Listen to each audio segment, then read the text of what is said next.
Improvement in food and resources वाले chapter में हमें ये पढ़ना है, जो भी हमें खाना मिलता है, फूड मिलता है, फर्स्ट ऑफ ऑल उसके रिसोर्सेज क्या हैं, what are the resources of the foods, and हम अपने फूड के रिसोर्सेज को इम्प्रूव कैसे कर सकते हैं. Ayush, get up and tell me the resources of the food. Who is sitting in the last? Tell me. I think this must be teaching in the previous, like 5th and 4th class का student. No, second class. In the second class we all are aware from the food resources, from where you get your food. Pluto.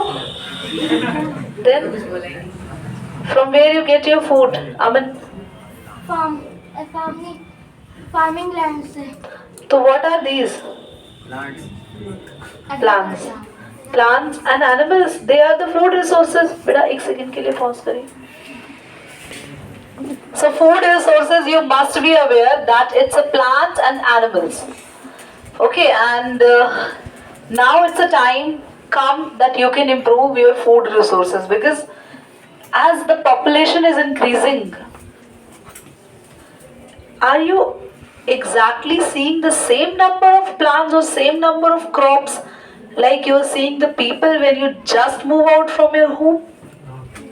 जैसे आप घर से बाहर निकलते हैं, जितने आपको लोग दिखते हैं टहलते पीते खाते नाचते, तो क्या आपको उसी लेवल पे क्रॉप्स प्लांट्स मिलते हैं? नहीं दिखते. तो क्या जरूरी है कि ये समय है कि हाँ हम ज्यादा से ज्यादा क्रॉप्स को ग्रो करें? आशीष, यस ना, आप होश में आए बेटा. तो क्रॉप्स को ज्यादा से ज्यादा ग्रो करने का मतलब है हमें ऐसे इक्विपमेंट्स, हमें ऐसी मेथड, हमें ऐसी चीजें फार्मर्स को बतानी होंगी जिससे हमारी क्रॉप्स इंप्रूव हो. राइट. उसी के साथ साथ जो एनिमल फूड हम लोग खाते हैं, एनिमल फूड में हम मीट खाते हैं, एग खाते हैं. These are the foods which are available in the market. So these food definitely should be improved. More and more animals should be there in the poultry farms. More and more eggs should be there in the poultry farms. क्योंकि जितने ज़्यादा number में eggs होंगे, जितने ज़्यादा number में animals होंगे, तो हमें food उतना ही मिलेगा. Fishes को ज़्यादा हम लोग करें develop, right? चिकन्स को हम लोग ज़्यादा डेवलप करें, एग को डेवलप ज़्यादा करें. इसके साथ साथ है बी कीपिंग. जो मधुमक्खियाँ होती हैं उनसे हमें शहद मिलता है, तो बी कीपिंग बहुत इंपॉर्टेंट है. तो बीज को हम ग्रो करें मैक्सिमम, ताकि हमें वहां से हनी मिल सके. समझ में आया? पॉज करें, ऑन करो. So class, important terms and concepts को सबसे पहले पढ़ते हैं.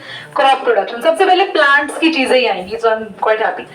सो क्रॉप प्रोडक्शन में हम लोग खाते हैं serials.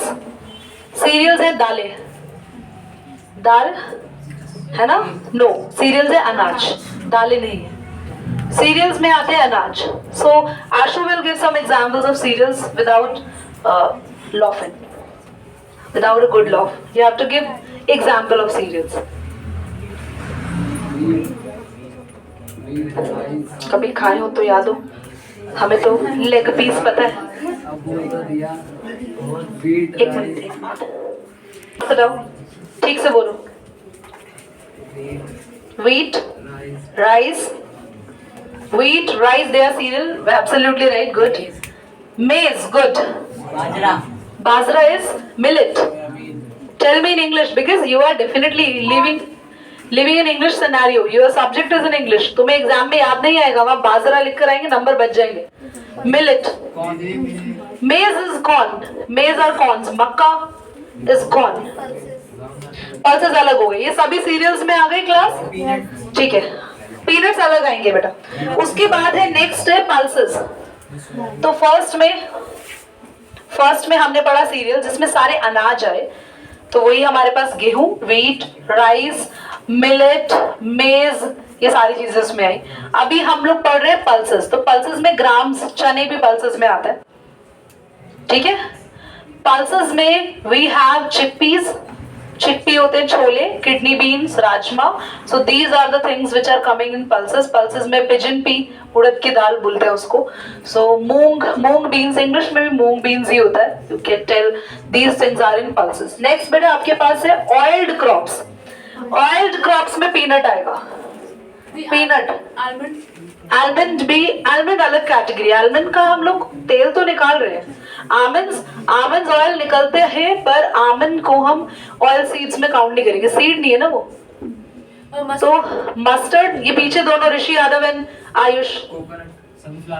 Sunflower, coconut, peanut, mustard, ये सब ऑयल सीड के अंदर आ गए. तो ये सारे हो गया.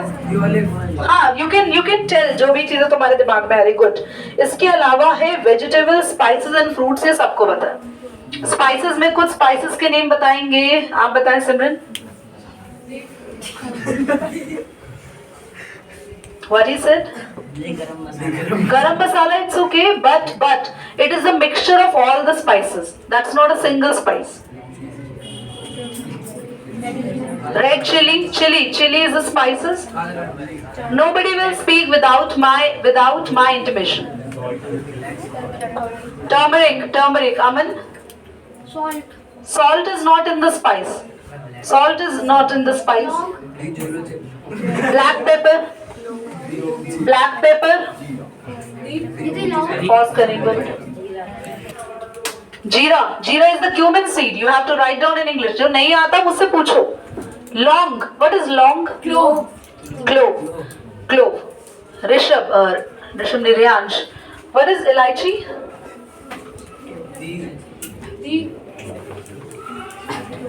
इलायची. वरुण, किससे पूछा? देव नहीं बताओ बेटा. कार्डमम, ये आके बता देते हैं. So it can include bay leaf also. क्या? Bay leaf also. Bay leaf, तेज पत्ता. That's also in the spices. ठीक है. तो जितनी भी हमारे घर में एक अलग से स्पाइस डिस्पेंसर बना होगा, मसालदानी जिसको बोलते हैं. तो you can go and ask from your mother variety of the spices are there. And definitely if your mom didn't able to tell you the English of that particular spice, क्योंकि generally spices की English हम सबको commonly नहीं आती है, तो आप उसको गूगल कर सकते हैं. बट आपको आती है तो बहुत बढ़िया, खुद भी सीखो, अपने घर में भी सिखाओ. तो स्पाइसेस का इंग्लिश आप सबको पता होना चाहिए. जीरा is the cumin seed. Methi fenugreek also in the spices. ठीक है. चलिए, इसके अलावा ब्लैक पेपर बहुत बढ़िया था. ब्लैक पेपर भी स्पाइसेस के अंदर ही आता, तुमने बताया था. देन इसके बाद है क्लास फ्रूट्स वेजिटेबल्स. नहीं बताने, सबको पता है. तो tomato. Ashish, tomato is the vegetable ना? Of course. Fruit. Why tomato is the fruit? Ashish is saying tomato is fruit. Tomato fruit, vegetable, seeds होते हैं. Sit down. Tomato is the fruit क्योंकि उसमें सीड्स होते हैं. तो मैंगो में सीड है, मैंगो ठीक है. अभी कुकम्बर खाते हैं, कुकम्बर भी फ्रूट होना चाहिए, उसमें भी बीज है. पंपकिन खाते हैं, सीताफल, वो भी सीड है, फ्रूट होना चाहिए. So there is another reason which I am going to tell you. हाँ बोलो. बट वो जो सीड है वो मैच्योर सीड नहीं है. अगर उनको प्लांट करते तो उससे वो मतलब उसका वो ट्री फॉर्म नहीं हो सकता. हाँ, ऐसा कह सकते हैं, पर बनते हैं उससे ट्रीज, जर्मिनेट हो जाते हैं. जर्मिनेट नॉर्मल आप जैसे मेथी से प्लांट बना सकते हो. घर में आपके घर साबुत धनिया है, कोरिएंडर होता है मोटे वाला, आप उससे प्लांट बना सकते हो. तो कुछ कैटेगरीज हम लोग यहाँ रखते हैं फ्रूट्स एंड वेजिटेबल्स को डिस्टिंग्विश करने के लिए. हायर क्लासेस में आप लोग इसके बारे में डिटेल में पढ़ेंगे. अभी सिर्फ टोमेटो इज अ फ्रूट जानेंगे. इसके अलावा क्लास कुछ हमारे पास होती है फॉडर क्रॉप्स. यहाँ पे लिखा है फॉडर क्रॉप्स में हमारे पास यहाँ पे सिर्फ जो चीजें लिखी है, I am gonna read it for you. Yes, oats सुना है? ओट्स. आजकल तो एक चीज बड़ी पॉपुलर हो रही है, मकाई. क्या मकाई है, मेजी है. आई एम नॉट, उसको फोडर ही कहेंगे, चारा जैसा ही कुछ होगा. तो और इसमें आपके पास एक और चीज आती है, मुझे याद नहीं आ रहा, रागी वगैरह भी इसके अंदर ही आता है। रागी नहीं आता है इसके अंदर। बार्ले नहीं, सत्तू, सत्तू इज द ग्राम पाउडर, वो क्यों आएगा इसके अंदर? बार्ले सीरियल्स में आएगा। बार्ले है जो व्हीट के साथ ही ग्रो होता है, इट कम्स इन सीरियल। पर बार्ले को एज अ फोडर खाते भी है। बार्ले दोनों में लिख सकते हैं। फोडर क्या होता है तन्मय बताएगा। एक second keep quiet. What's fodder? Fodder वो होते हैं जो एनिमल्स खाते हैं, चारा, उसको फोडर कहते हैं। ठीक है, तो हमने क्या क्या पढ़ा? हमने सीरियल्स पढ़े, हमने पल्सेस पढ़े, हमने ऑयल सीड्स पढ़े, वेजिटेबल्स, स्पाइसेस और फ्रूट्स पढ़े हैं, फॉडर पढ़ा है। ठीक है, ये सारे हम लोगों ने पढ़े हैं। इसके बाद है फोटो पीरियड। हाँ, ओट्स फोडर में ही आता है। ओट्स एनिमल्स खाते हैं, तो क्या हम नहीं खा सकते? हम भी खा सकते हैं oats. We are also animals, yes, but we are superior animals, क्योंकि हमारे जो ब्रेन है वो ज्यादा डेवलप है, पर हमारे जो कर्म है वो एनिमल्स से भी खराब है। क्योंकि एटलीस्ट जिन्हें भगवान ने जो कैटेगरी में बनाया, कम से कम वो वही खा रहे हैं। गाय को देखा है कभी? आज तो मन नहीं हुआ, आज तो मैं चारा नहीं खाऊंगी, आज मैं तुम्हें ही खाऊंगी सिमरन। नहीं, उनको पता है उन्हें क्या खाना है। उनको लायन को पता है वो किस लिए बने हैं, टाइगर को पता है वो किस लिए बने हैं। तुम किस लिए बने हो तुम्हें पता ही नहीं है। चलिए, फोटो पीरियड ध्यान से सुनेंगे। प्लांट्स को ग्रो होने के लिए particular duration of the light चाहिए होती है। कुछ प्लांट्स हमेशा समर्स में ही ग्रो होते हैं, कुछ प्लांट्स हमेशा विंटर में ही ग्रो होता है। व्हीट, गेहूं हमेशा विंटर में ग्रो होता है। पता है आप लोगों को? विंटर में अभी खेती हो रही होती है। राबनी, वो तो अभी पढ़ेंगे, राबी, और अभी हम खरीफ क्रॉप्स के बारे में पढ़ेंगे। अभी सिर्फ इतना जान रहे हैं, कुछ प्लांट्स को ज्यादा लाइट चाहिए होती है ग्रो करने के लिए दिशांत, कुछ को कम लाइट चाहिए होती है ग्रो करने के लिए। Some plants need more light, so they grow in summers. Now some plants need less light, so they grow in winters. Okay? तो लाइट ड्यूरेशन से ऐसे लिए हम पता है ना कि हम कुछ फ्रूट्स, कुछ वेजिटेबल्स हमें स्पेशली विंटर्स में ही खाने को मिलती है। जैसे अभी बहुत मार्केट में variety of the leafy vegetables है, और हमारे घर के फ्रिज में भी। और मटर का तो पूछो ही मत, जब देखो हर घर का मेंबर मटर ही छील रहा होता है। हाँ, कैरेट देखो, जब देखो मम्मी काट देती है, और जब भी कैरेट काटती है सामने तुम्हें खिला देंगी, आंखें मजबूत होंगी, बेटा तुम खा लो। कैरेट काटने से समय तुरंत निकल जाए साइड होके। हाँ, और ये जो वो बनता है मस्टर्ड लीव्स, सरसों का साग बनता है, तबाह है वो तो, हर दूसरे दिन बन जाता है। हाँ, पालक, स्पिनच, बट हाँ, it is the time to eat these things plus, because आपकी बॉडी में ये सारी चीजें परफेक्टली डाइजेस्ट होती है विंटर्स में। और विंटर इज अ टाइम जब आपकी बॉडी अपने आप को तैयार कर रही होती है समर्स को झेलने के लिए। तो आप विंटर में नोटिस करते हो, विंटर में ही हमारे घर में स्पेशली वो लड्डू बनाए जाते हैं। कुछ के घर में ड्राई फ्रूट लड्डूस बनते हैं, कुछ के घर में वो जो आटे वाले और उसमें गोंद मिलाते हैं वो वाले लड्डू बनते हैं, और कुछ के घर में बेसन की ही पिन्नियां बनती है। तो it's like matter, different home to home culture है।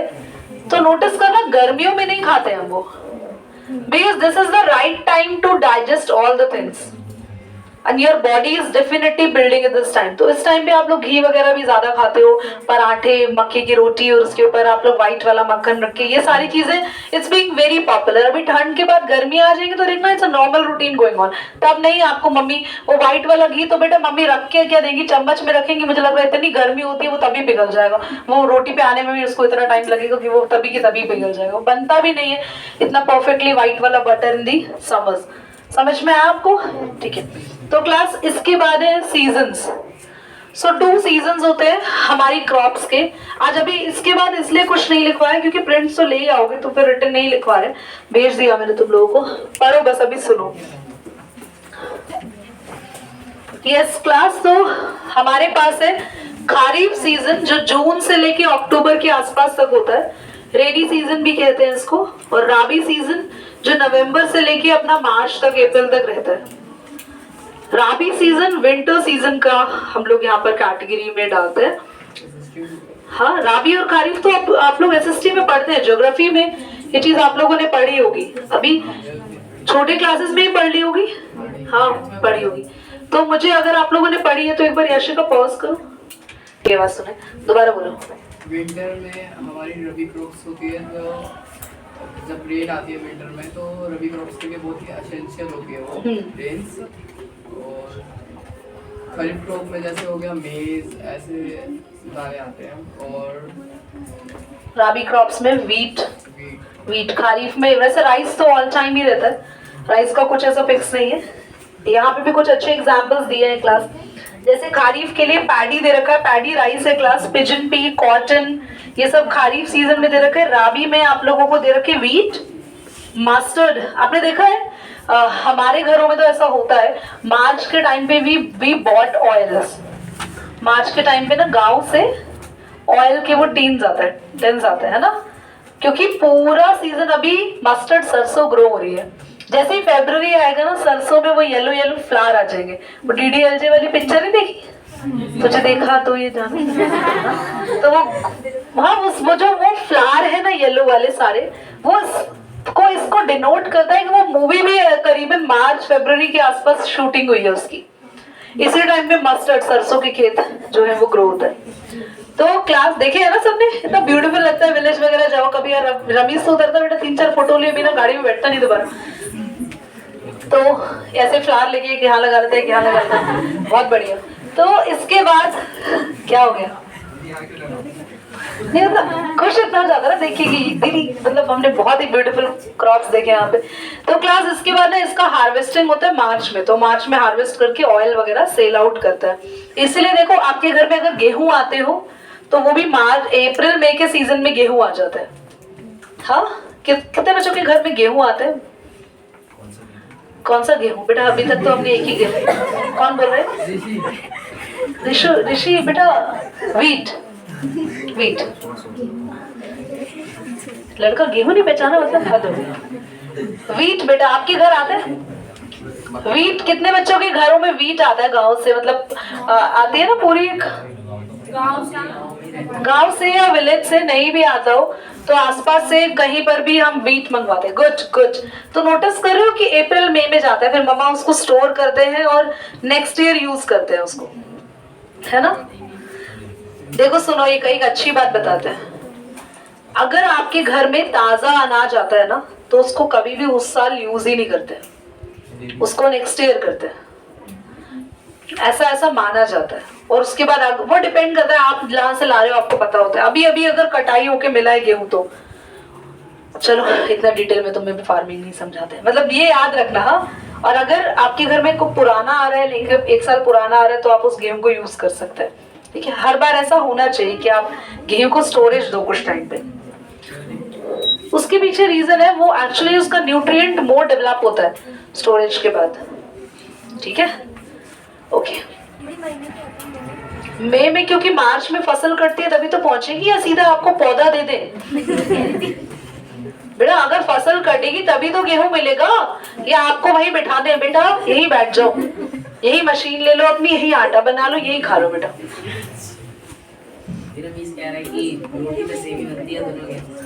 नहीं बेटा, न्यूट्रिशन वैल्यू बोल रहे हैं ना, डिफरेंट हो जाती है।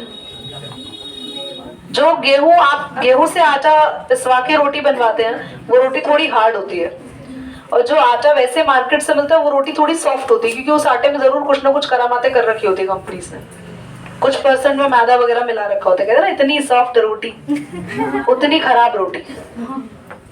रोटी थोड़ी हार्ड होती है जो गेहूं की रियल रोटी होती है, इसलिए गाँव की अगर आप रोटी खाओ ना, वो हल्की सी हार्डनेस पर रहती है अगर आप गाँव की रोटी खाते हो तो।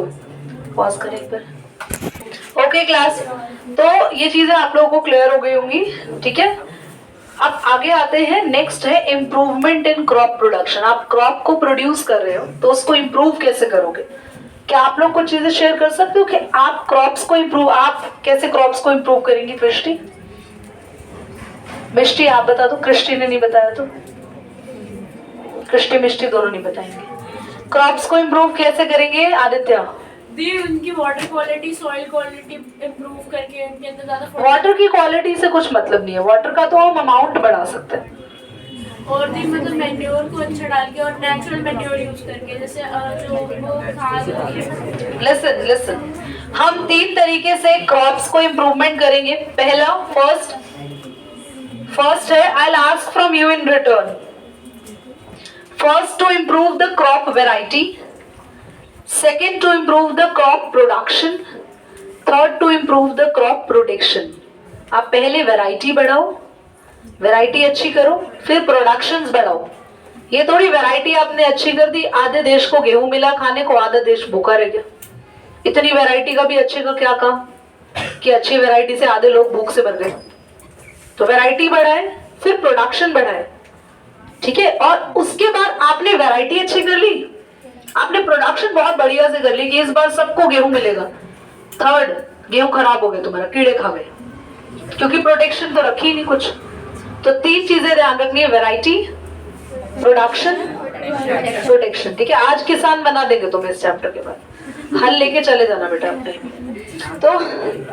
तो हम पढ़ेंगे पहले क्रॉप वैरायटी इंप्रूवमेंट के लिए। दीदी वैरायटी कैसे ठीक करेंगे? वैरायटी के लिए ही पढ़ा रहे हैं, हमने बोला ना हम पढ़ेंगे अब क्रॉप वैरायटी इंप्रूवमेंट के लिए।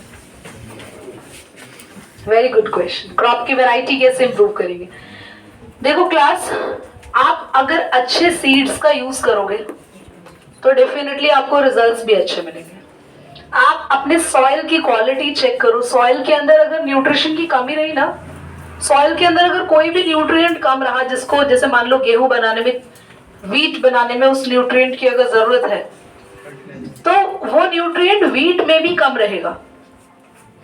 फिर आपके अंदर, आप रोटी तो खा रहे हो पर वो न्यूट्रिएंट जाने ना, क्योंकि वो न्यूट्रिएंट सॉइल में कम था, वो न्यूट्रिएंट गेहूं में कम था, वो न्यूट्रिएंट रोटी में कम है, वो न्यूट्रिएंट तुम्हारे अंदर कम हो जाएगा। तो इसी वजह से कहते हैं ना, आजकल खाना पीना भी खा रहे हैं तो अच्छा नहीं है।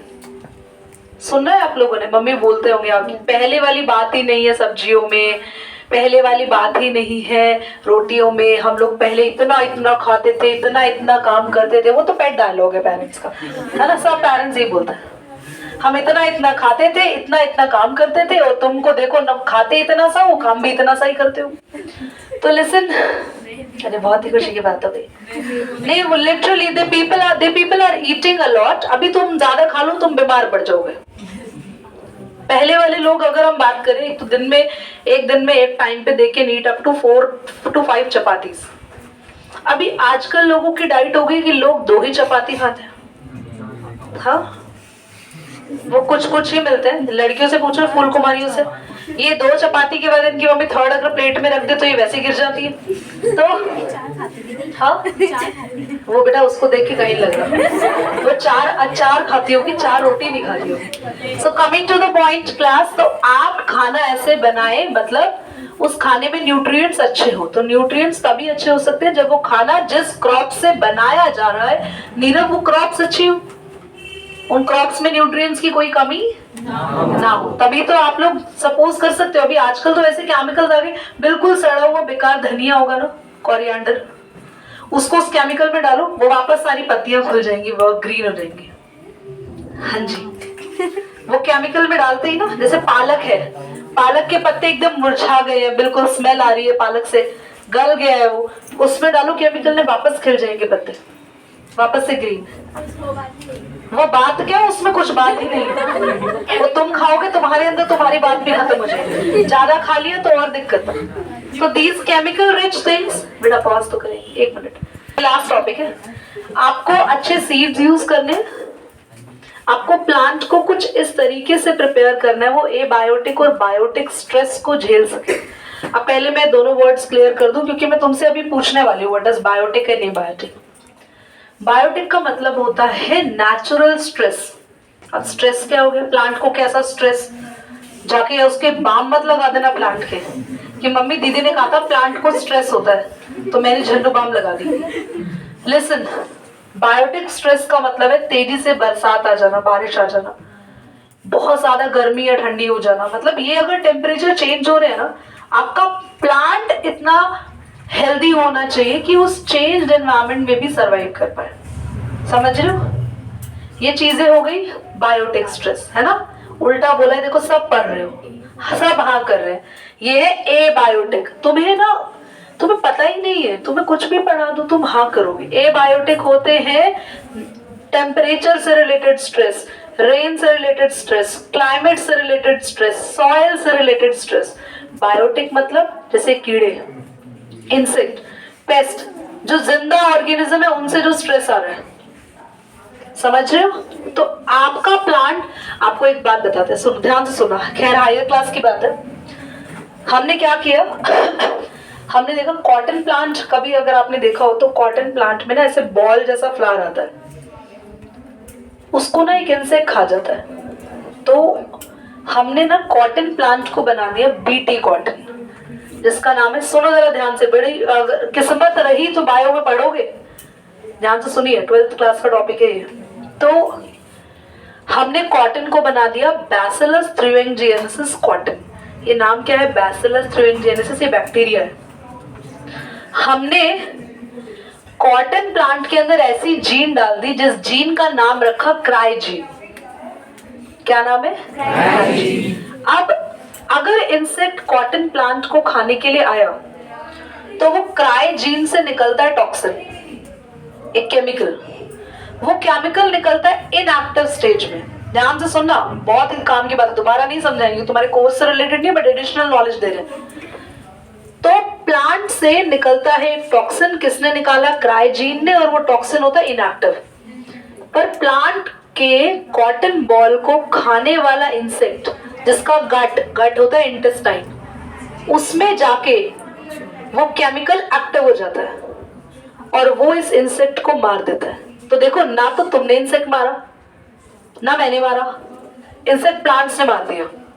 तो आजकल ऐसे प्लांट्स तैयार किए जा रहे हैं जो खुद ब खुद अपने आने वाले इंसेक्ट्स को मार देते। अब नाउ द क्वेश्चन कि दीदी क्या वो केमिकल हमें हार्म नहीं करेगा अगर वो ईटन प्लांट्स के अंदर डालेंगे तो? यस और नो? तो उस अकॉर्डिंग हम प्लांट को डेवलप करते हैं कि अगर हम वो केमिकल खाएं भी तो हमारे बॉडी के अकॉर्डिंग भी वो इनएक्टिव रहे, पर इंसेक्ट को मार दे। तो ऐसी चीजें डेवलप की जा रही है। तो इसीलिए याद करो, किसी के स्कूल में भी आता है ना जीएम क्रॉप्स, ये उसका एग्जाम्पल है, जेनेटिकली मॉडिफाइड क्रॉप्स का। नेक्स्ट में पढ़ेंगे। अभी सैटरडे टेस्ट है, तुम्हें बता दिया, ठीक है, कल भी टेस्ट है, बता दिया, और कल स्टैटिस्टिक्स कराएंगे, और मंडे वाली क्लास संडे शिफ्ट होगी या नहीं सैटरडे बता देंगे, नेट बटन।